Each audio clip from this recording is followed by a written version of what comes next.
Hello friends, आप लोग कैसे हैं? उम्मीद करते हैं आप लोग ठीक होंगे, आप लोग हेल्दी होंगे।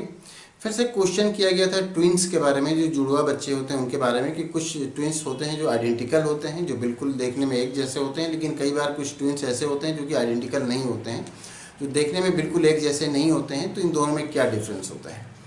तो आप जानते हैं कि जनरली होता ये है फर्टिलाइजेशन में कि जो स्पर्म है और ओवम है उसके फ्यूज़न से फिर जाइगोट बनता है, फिर उसके बाद जाइगोट डेवलप होकर के फिर नया बेबी बन जाता है। लेकिन कई बार ये होता है कि जो जाइगोट है, जो कि सिंगल सेल हुआ, तो जो जाइगोट है उसके बाद जब उसका डिवीज़न होता है दो सेल्स में, तो वहाँ पर वो दोनों सेल्स अलग अलग हो जाते हैं और फिर वो दोनों अलग अलग होकर डेवलप हो जाते हैं। तो इस तरह के जो ट्विंस, इससे फिर जो ट्विंस बनते हैं, मतलब एक जाइगोट था, उसके जब दो सेल्स हुए और फिर वो अलग अलग डेवलप हो गए, और उनसे जो ट्विंस बनते हैं वो आइडेंटिकल होते हैं, वो बिल्कुल एक जैसे होते हैं।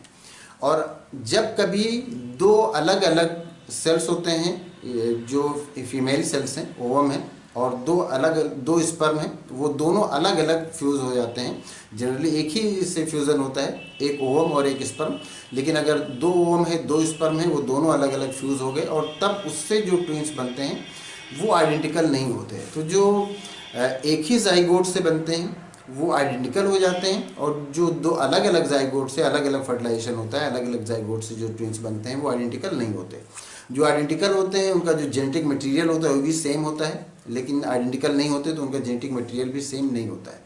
तो जो आपने क्वेश्चन किया है कि ऐसा क्यों होता है कि कुछ ट्विंस होते हैं वो आइडेंटिकल होते हैं, कुछ ट्विंस आइडेंटिकल नहीं होते, तो उनके पीछे का रीज़न यही होता है कि अगर वो एक ही सेल, मतलब एक ही जाइगोट के डिवीज़न के बाद अगर दो अलग अलग सेल बन करके और फिर वो ट्विंस बनते हैं, वो आइडेंटिकल होते हैं। और दो अलग अलग ओवम, अलग अलग स्पर्म अगर फ्यूज़ होके उनका फर्टिलाइजेशन होता है और फिर दो अलग अलग जाइगोट बन के डेवलप होते हैं, तब वो आइडेंटिकल नहीं होते हैं। तो उम्मीद करते हैं आपको आपके क्वेश्चन का आंसर मिल गया होगा। अगर इसमें किसी तरह का कोई कन्फ्यूज़न है, कोई और क्वेश्चन है, तो आप पूछ सकते हैं। Thank you.